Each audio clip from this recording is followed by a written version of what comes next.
Life is an optical illusion. What you see is based on your beliefs. You change your beliefs, you get a different reality. My job as a self-help author or spiritual teacher is to help people awaken.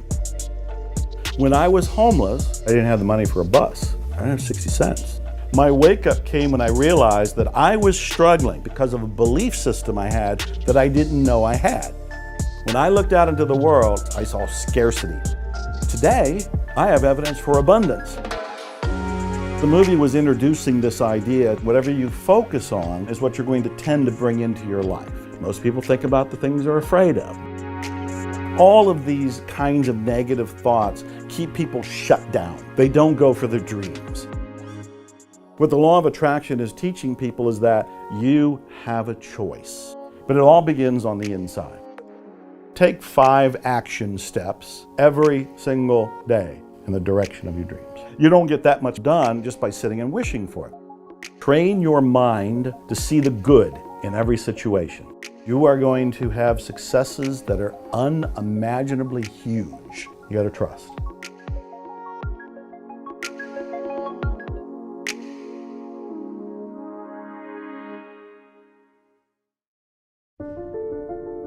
They say that the human race is doomed, that we have lost touch with our true nature, that the media has corrupted us, and that the planet has no future. I disagree. I believe that humanity is full of hope, and that our salvation lies within each one of us. My name is Brian Rose, and my job is to listen, the oldest method of learning known to man. Each week I seek out individuals that are changing the world, people who are living and thinking in a different way. Their stories will challenge your beliefs, make you question your choices, and perhaps inspire you to change. I never planned on doing any of this, but now I can't stop. Join me on this mission and make humanity something we can all be proud of. It's time for you to man up, to once and for all tell your mind who the fuck is boss. I need a fucking answer. What's it gonna be? I don't know what it is about this fucking sport, but it attracts people that really need to do deep work on themselves. I failed in this city. All these bad memories. I never really felt like I gave a fuck about me or my life. I almost killed myself, Think about something that is going to drive you when it really hurts. Some kind of demon you want to fight. This is not Pussy Man, this is Iron Man. Under pressure reveals true character. What are you gonna do? You're gonna be in Chattanooga, May 20th or what?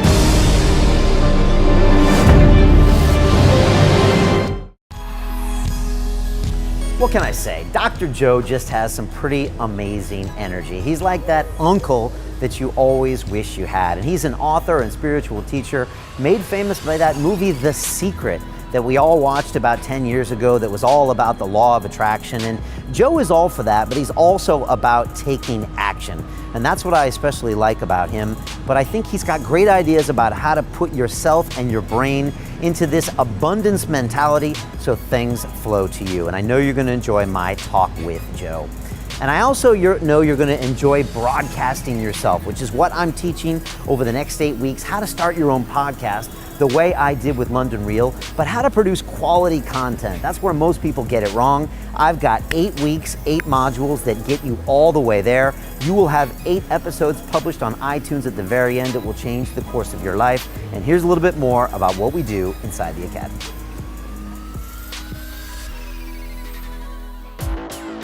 London Real doesn't stop when the conversation ends.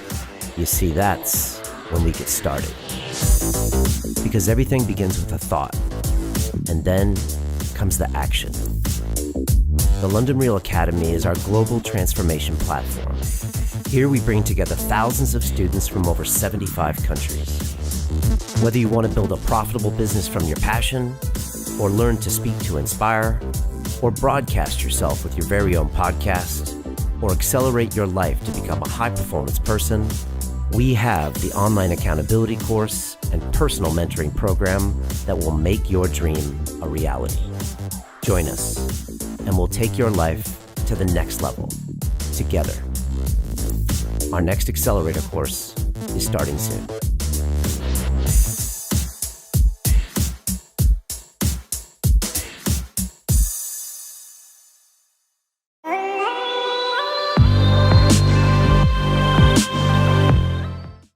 This is London Real. I am Brian Rose. My guest today is Dr. Joe Vitale, the spiritual teacher and author known for your appearance in the hit movie The Secret. You've written 70 books that include the bestsellers The Attraction Factor and Zero Limits, which dives into the Hawaiian practice for wealth, health, and peace. You're best known for your ideas on the laws of attraction, abundance mentality, and hypnotic language. Joe, welcome to London Real. Hey, this is a thrill to be here. Thanks for inviting me. You know, it's great having you here. What's it like being in London for the first time, you know, coming from Texas?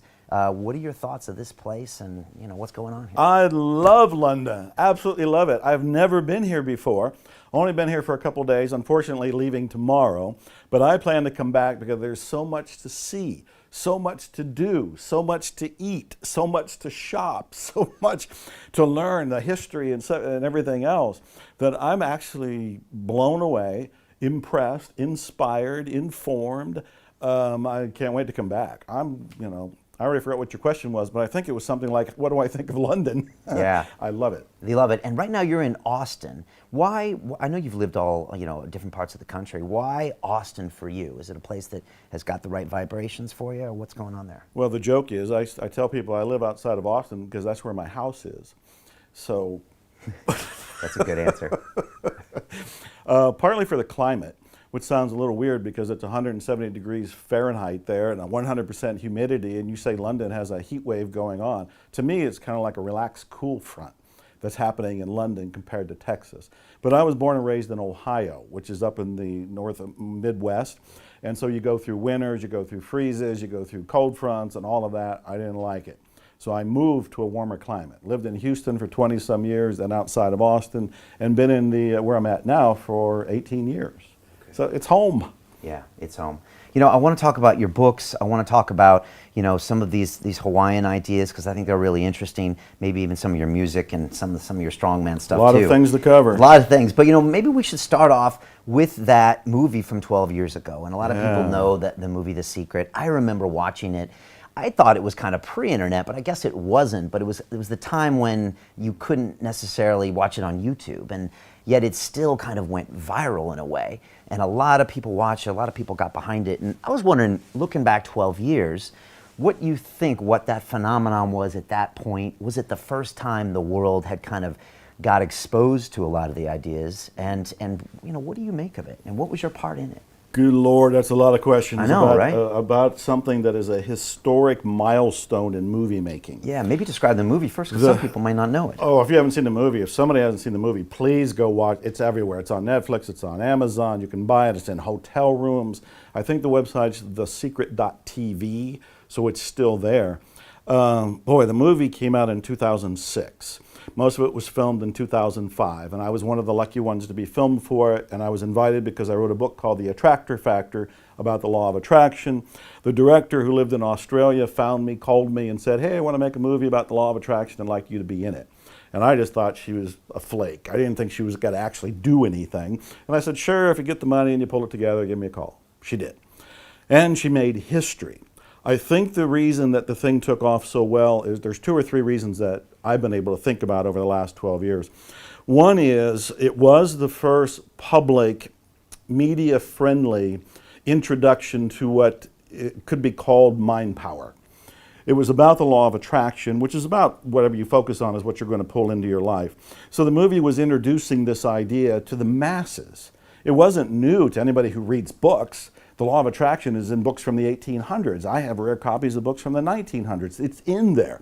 But it wasn't on something people can watch on their computer or watch on their television. So I think that's the first reason it was a big hit. The second one is the marketing behind it was genius.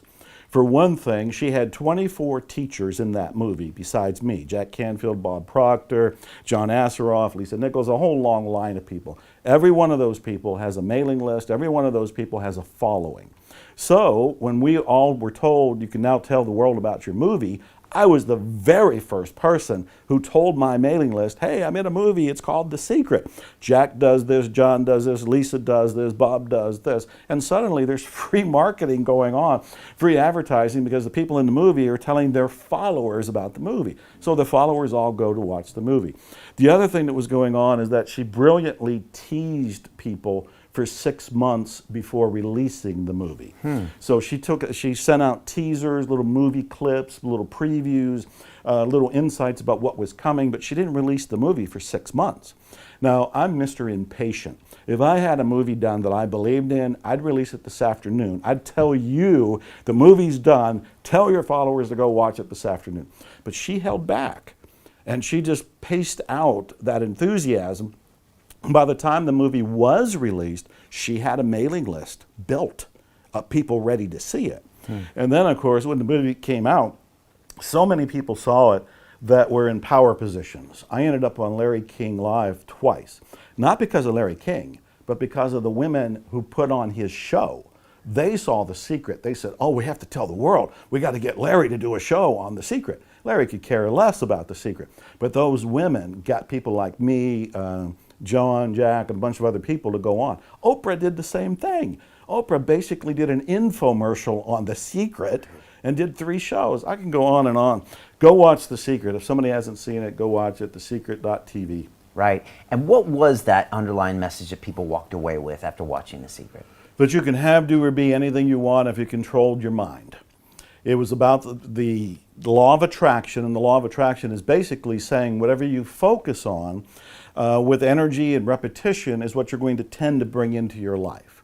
And so the movie was an introduction to that idea. And I'm specifically using the word introduction because so many people over the years criticized the movie. And they said the movie just promoted wishful thinking, magical thinking. It just said, hey, if you sit in a chair and visualize a bike or a car, a doorbell's got to ring, and there's your bike or your car. Right, that was the criticism of the movie. That was the criticism. All you had to do was think of something and not move or do any action, and it would just appear. And I would criticize the movie for that as well. I am a massive take action guy. I've written 76 books. You don't get those kind of things written by sitting and imagining a book written. You have to actually get in front of the computer, get on the keyboard, and start writing. I'm a musician. I have 15 albums done at this point, recorded and being sold. You don't get that much material done just by sitting and wishing for it. So I tell people the movie is an introduction to an idea. It's a frickin' movie. It's not the be-all and end-all to self-help. It doesn't tell you everything you need to know. And I also tell the people who are criticizing the movie, who say it doesn't talk about taking action, I'm in the movie saying you have to take action. People blur over that part. You know, they kind of let it block out of their mind. But I defend the movie, whether I was in it or not. I would still say, go watch that movie. It's an inspiring movie. It gives you a clue how to use your mind to go in the direction of what you would prefer to get more of the results that you would like to have. Right, so that idea itself was presented in a powerful way, a pretty revolutionary idea for anybody who wasn't reading these books, which is most of the world.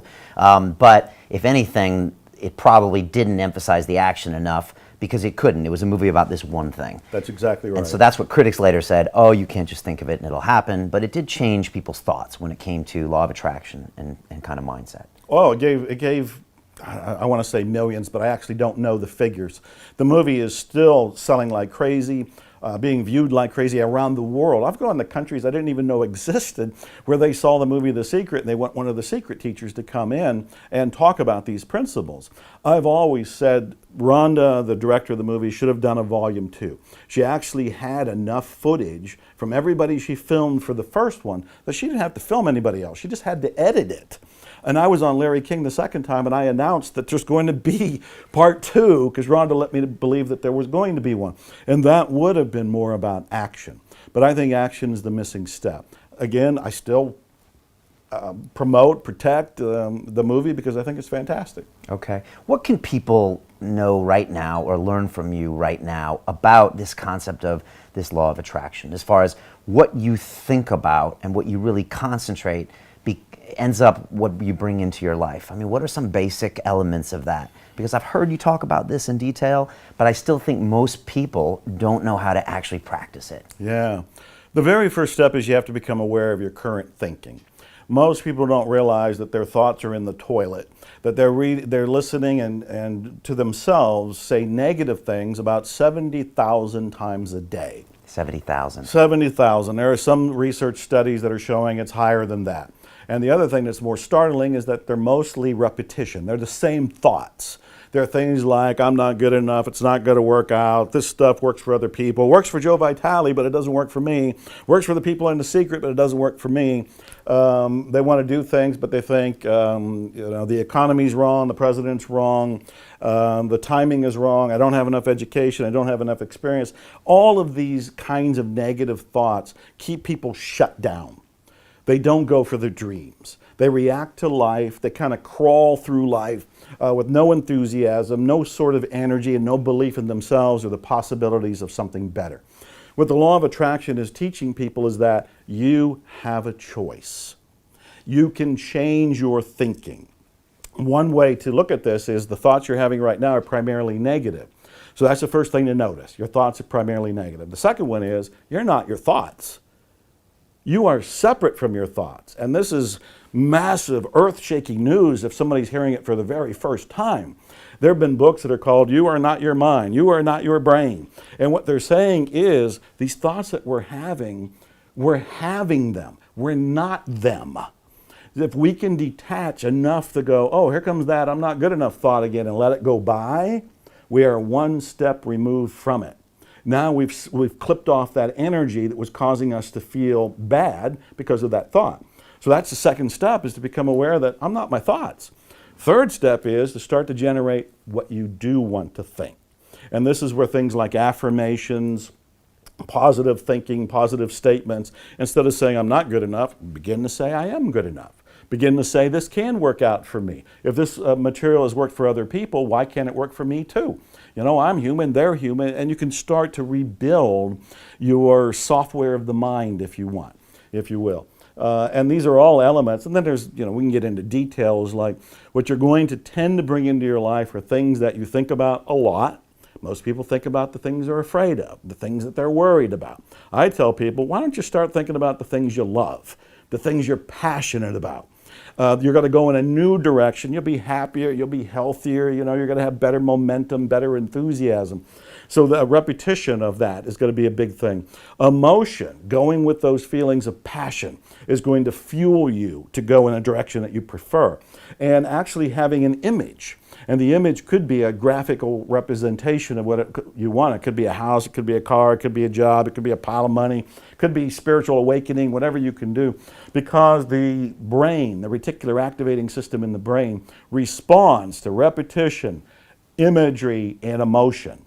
So all of this is in the direction of, it's like a condensed course on how to redirect your life, but becoming aware that you're not your thoughts, those negative thoughts, you can let them go. You can start to create new thoughts. You can actually aim where you want to go by choosing what you want, getting an image of what you want, fueling it with passion and love, and then you can start to create it almost organically and automatically.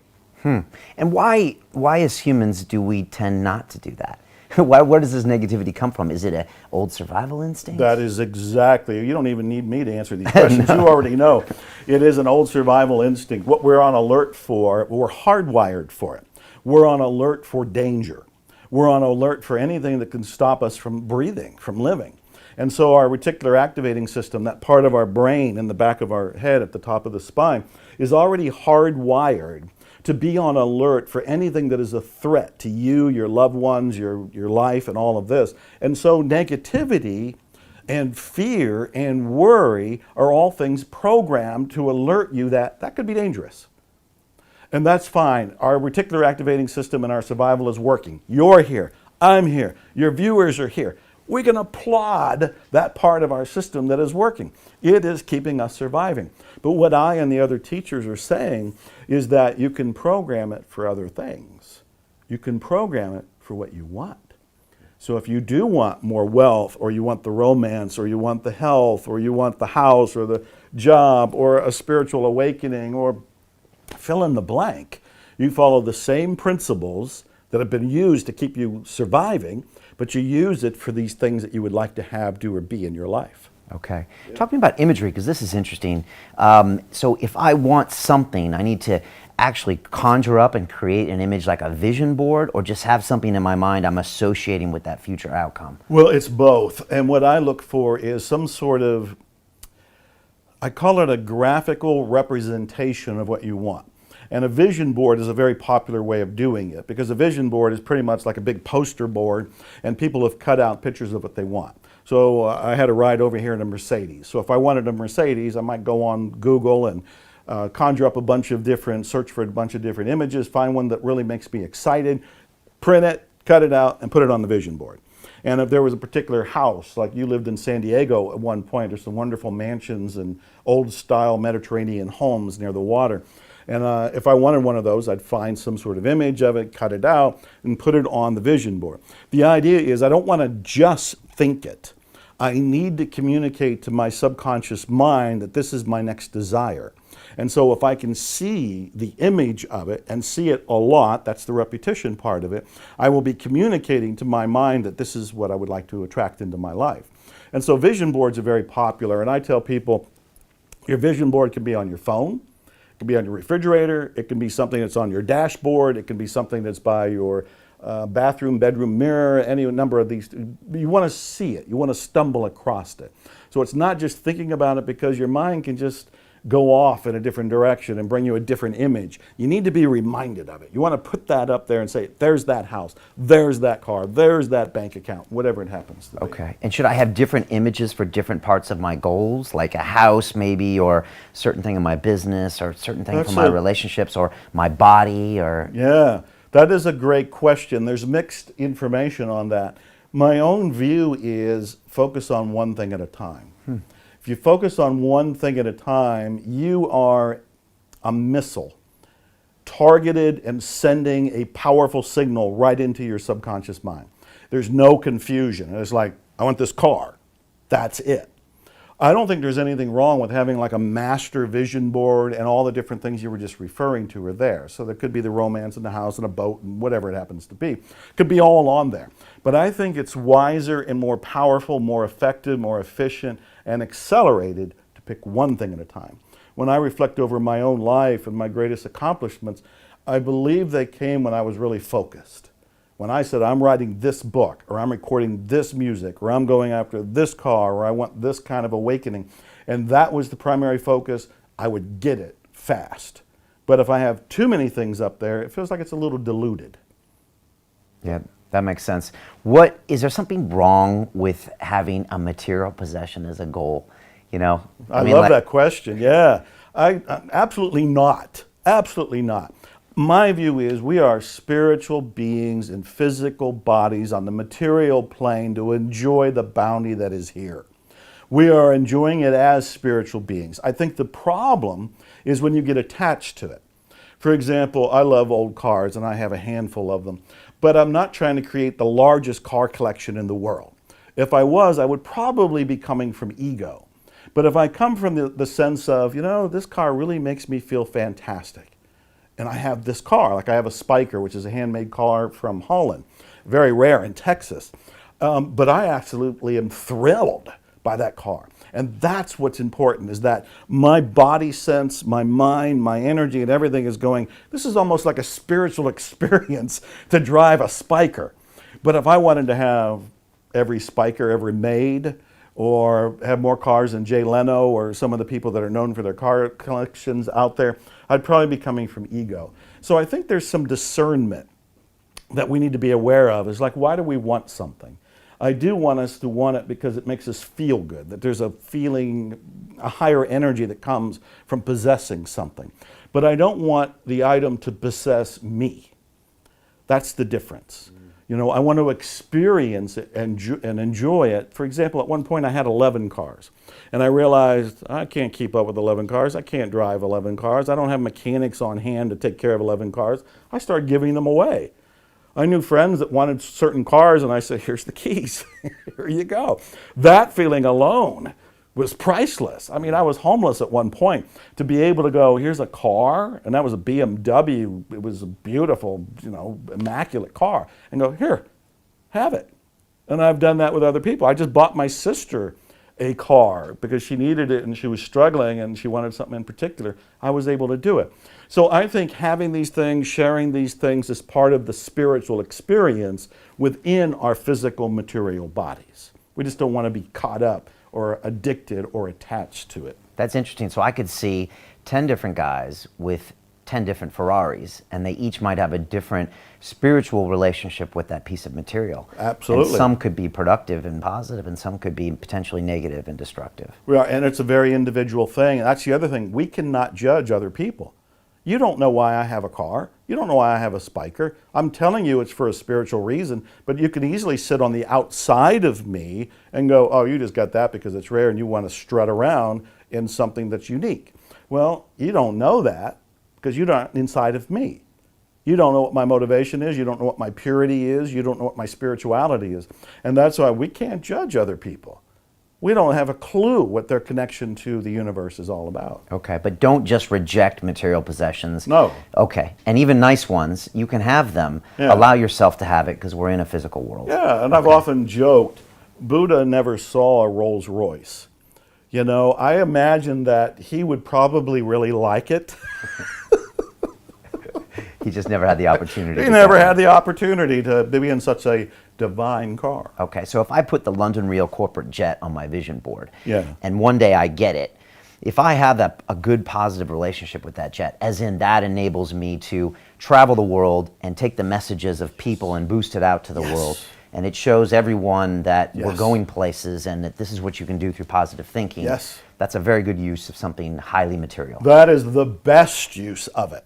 That is absolutely. In fact, I tell people the biggest reason to be independently wealthy is for how you can fulfill your mission on the planet.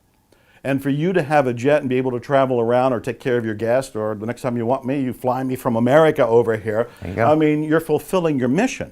You're fulfilling your divine calling. You're fulfilling whatever it is that you're feeling is your vision for a complete life. And so I think at that point, that is beautiful. What a fantastic reason to have wealth or to have jet. It's a difference you can make in people's lives. It's such a fascinating concept, Joe, because a lot of people in the quote-unquote spiritual world, they have this real dysfunctional relationship with money and possessions. And absolutely. I have students inside of our academy, and I teach them, how to build businesses and how to start and build brands from their own self. And a lot of times that's the hard thing. And I usually say to them, look, the money allows you to scale your message and help more people.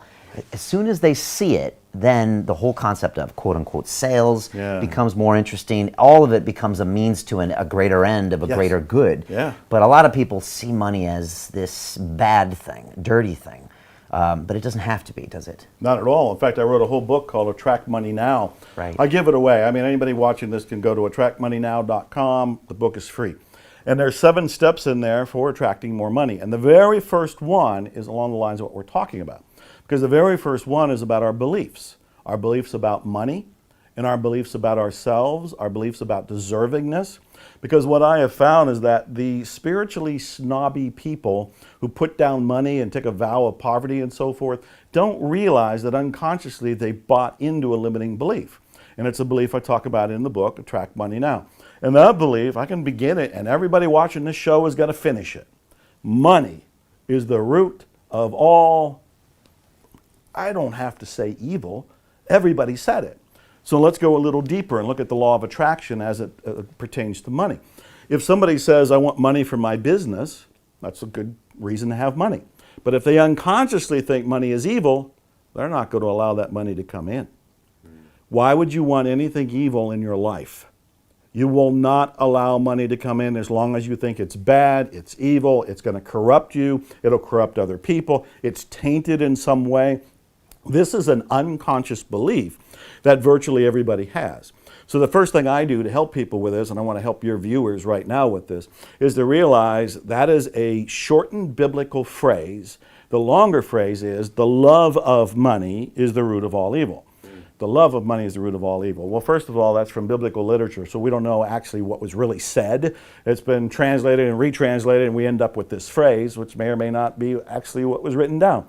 But let's look at it even deeper than that. The wealthy people I know, including myself, the healthy, wealthy people I know, are not in love with money. They appreciate money, they use money, they leverage money, but they're not in love with money. That is a huge, massive difference. As soon as somebody realizes, oh, money is actually just a means of exchange that we've agreed on. We don't have to give goat skins in exchange for, milk or something at this point. The old barter system, now we have something called money. Well, it's not bad. It's not evil. It's paper. It's coin. It's nothing. It's a symbol for energy. And so I tell people that when you realize money is neutral, that you don't fall in love with it, but you use it. And what do you use it for? What you were just talking about, to fulfill your dreams, to build your business, to make something of service to people. Money enables you to do all of these different things. There was an author, Arnold Patton, who said this wonderful quote. I wish I had originated this quote. It's so good. But I always give him credit and I always repeat it. The sole purpose of money is to express appreciation. The sole purpose of money is to express appreciation. When I first heard it, I thought, well, there's bound to be an exception to that. And then I started thinking, well, when I pay any bill, it's for something I wanted. I bought a guitar here in London. It's like I wrote a check. I'm really grateful to have that guitar. I bought some cigars, I told you earlier, here in London. I wrote my check. Very grateful to have those cigars. When I pay my internet bill, or I pay a car payment, or I buy whatever it happens to be, I say thank you. Because the sole purpose of money is to express appreciation. This is an entirely new attitude that I invite people to take on. Because if they drop, change that. When they drop that money is evil, they can allow money to come in. Right. When they think that money is a tool for appreciation, now there's a sense of love and gratitude around it. But you don't love money, you use money. These are all big topics, but... And just that simple dialogue, like you could be in your business right now, in your office, and if you could just change that dialogue with your brain and really truly believe it, that it's no longer evil and dirty, it really would change the course of your business in your life. Absolutely. Right? This is back to getting a little secret-ish, is Right. that really thinking of it different, but what it will do is it'll affect all of the behaviors of other people and your business, right? Absolutely. But it all begins with you, and it all begins inside of you, and it all begins with your mind, and it all begins with your unconscious mind. Is that what you pull into your life is what you are unconsciously thinking and feeling. So you can sit in your chair and visualize great wealth, and you can say, I'm going to have great wealth, and do all the affirmations consciously.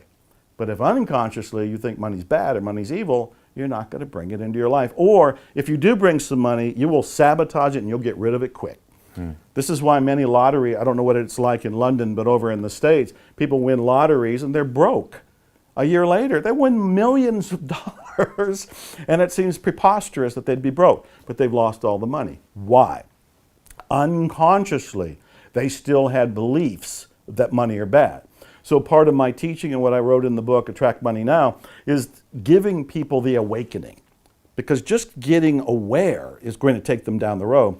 Becoming aware that money's not bad, money's not evil, that you can use it to extend your dream and fulfill your life mission, opens them up to the idea that, oh, money is okay. I can allow money in. From there, they will then start seeing opportunities that were there all along, but they didn't see them because they had blind spots. Now the unconscious is opened up. It will allow the material to come into the conscious mind. Conscious mind will see the opportunities, and then the person who's having this experience, the leader of the company, the CEO, can then tell everybody around them, here's what we're going to do next. But it all begins on the inside. Okay, so by consciously making these things aware, hopefully your subconscious will be will kind of lag behind, but also come into the fray. And you'll hopefully change your subconscious by actively, thinking about these things. Right, and I would delete the word hopefully, because this is actually what happens scientifically, is that when you release that belief, the subconscious mind immediately accepts it. The subconscious mind is only operating from previous programming. And the previous programming from virtually everybody is about lack and limitation, fear, worry, survival. Naturally so. That we're just trying to live here on the planet. But what I and other people are saying is, look, you can not only survive, you can thrive. You can prosper. You can have an exhilarating life. You just have to do a little work. And the little work is about looking at your beliefs, because my rule of thumb is you change your beliefs, you get a different reality. Is this abundance mentality? And can you talk a little bit about that? Because again, the natural human default is the scarcity mentality. Right. Because back in the day, you know, we were running around trying to survive. Yeah. You know, kind of that other default pop. How do you really get that abundance thought into your mind? And is that something that you talk about? I absolutely do. I love the question. You're good at this. You should have your own show. I know, right? You're right. I'm going to call it London Reel. And then get your own jet. That's what I want to see That's next. going on the vision board. So what I'm looking at here is the whole idea that you're getting your own reality. You are creating your own reality from your beliefs. You change your beliefs and you will get a different reality. Life is an optical illusion. This is how I look at it. Life is an optical illusion. What you see is based on your beliefs. When I was homeless and I was in poverty for 10 years, when I looked out into the world, I did not see abundance. I saw lack, I saw darkness, I saw scarcity, and I can find evidence for it. I can look around and go, I went to these people down this street and asked every one of them for a job, and every one of them said no. I was trying to be an author, and I can show you all the rejection slips. I had my evidence that life sucks, and life is full of limitation, and life is full of scarcity. I had all of the evidence. Today, I have evidence for abundance. I can look around and say, hey, I'm living the lifestyle of the rich and famous. I get to go to London and go on a fantastic TV show at the last minute. You know, what kind of fantastic, miraculous life is this? And I can look around and I can find all the evidence for abundance, which is real. They're both real. Depending on my mindset, I will see one or I will see the other. For most people, they're going to see lack and limitation, partly because it's already been programmed in them, partly because they're paying attention to the mainstream media. And I tell people, a big tip, turn off the mainstream media. And why do you say that? Because it is programming you. It's called programming you for a reason. It's programming you for lack and limitation. It knows your hot buttons. It knows what you're afraid of. It is going to focus on that. It is going to highlight that. And if mainstream news can't find something bad that happened today in London, it'll go find it in Texas and say, hey, in Texas today somebody was murdered. And they're going to put that right there in front of you to make you afraid. And then it's going to be holding your attention to tell you whatever the commercial is that's coming next. So when I say turn off the mainstream news, it is not programming you for prosperity. You are, and what you're doing here. And I tell people, select the information. You're feeding your brain, you're feeding your soul, you're feeding your unconscious, subconscious mind. Select it with some sort of wisdom and discernment, so you program yourself for this abundant life. So they both exist. You have to have the awareness that when you were growing up, and I don't mean you in particular, your parents probably did not have an abundant attitude. I tell people your parents probably were not enlightened. They were probably not Mr. and Mrs. Buddha. You know, they probably had their own hang-ups, their own programming, their own lack, their own limitation. They downloaded it to you. You were a kid. You didn't know any better. Then you go into the culture, you go into the media, you go into the education system, and it's not programming you for survival. It's programming you for survival. It's not programming you for thriving, for excelling. And so at some point, if you're lucky, you see a movie like The Secret, you read a book maybe by me or one of the other authors out there, you see a show like this, and suddenly there's an aha. Suddenly you awaken and you go, oh, maybe life can be different. Maybe I don't have to see lack everywhere. Maybe I can see abundance.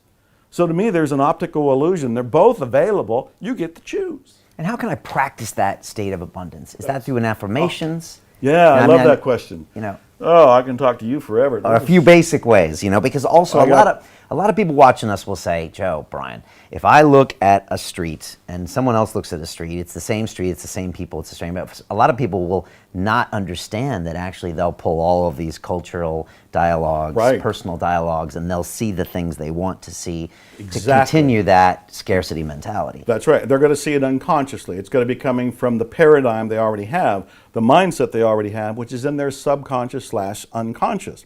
So when they look, they're looking consciously, not realizing what they're seeing is being filtered by the unconscious.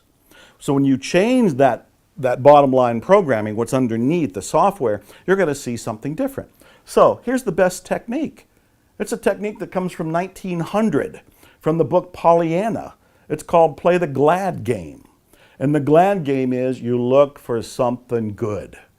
Just start looking for something good.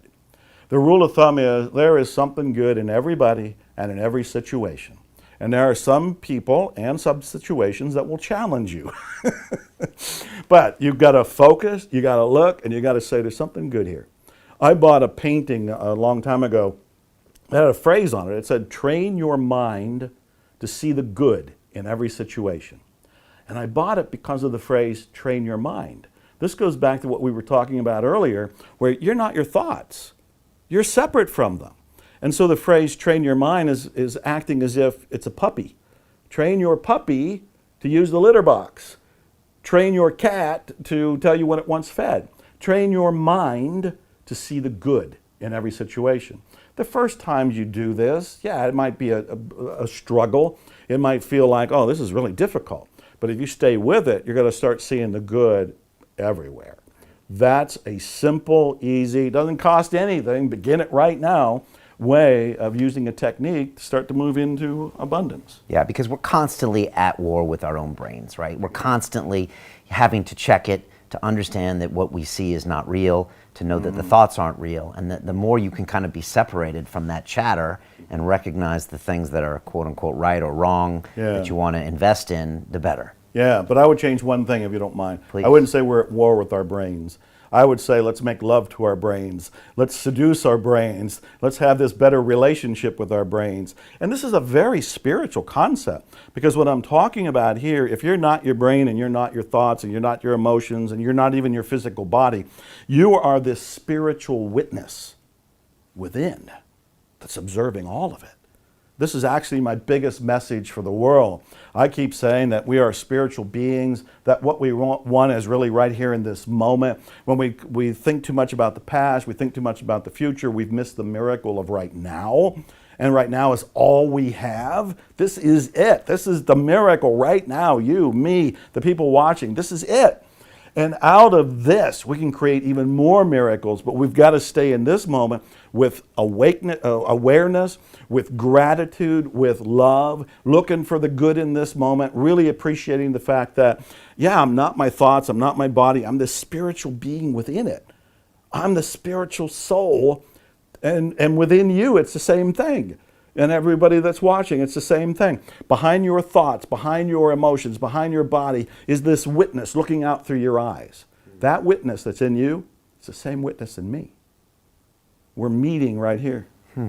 And that is the commonality of humanity. 'Cause Absolutely. each one of us is the same spiritual witness. That's it. But we're all in different bodies, Yeah. with different programs, with different this. Yeah. But that's that connection. That is absolutely it. Well, at the deepest core level, if you want to go beyond the secret and beyond the law of attraction and go into what could be called enlightenment or a Satori experience, is the realization that underneath all of this is this spiritual person. And yeah, it's covered up. We got this flesh, bones, and all of this. We got the software of our mind that's acting as a filtering system, so we're looking out through it. But if we can remove all of that even for an instant, the freedom. And I think people in their lives, no matter what their backgrounds are, no matter how much scarcity they're living in or negative self-talk, I think everyone has a few moments in their lives where they see that and they feel that. And maybe it's at the birth of a child, or maybe when someone wins the World Cup, or maybe, and then they feel it, and then they know something special happened, or they observe something, and then they kind of go back. Right. But it's something I see in a lot of my guests, and I do see it sometimes where someone will say, you know what, I think we're all one here. I think there's some type of of connection that we're all having here, and I hear it come out sometimes from my guests. And Yeah, that's wonderful. It's incredible to see, and I must see the people that have done a lot of the work you're talking about, they get more experiences of that, you know, that spiritual witness. Whereas if you don't, I think it's harder to see sometimes. Well, I think part of what our duty is to make time for that. So in other words, we're all distracted. We're looking at our iPhones, we're looking at our computers, we're doing our errands, whatever it happens to be. We're amazingly distracted. But we need to make time for that connection.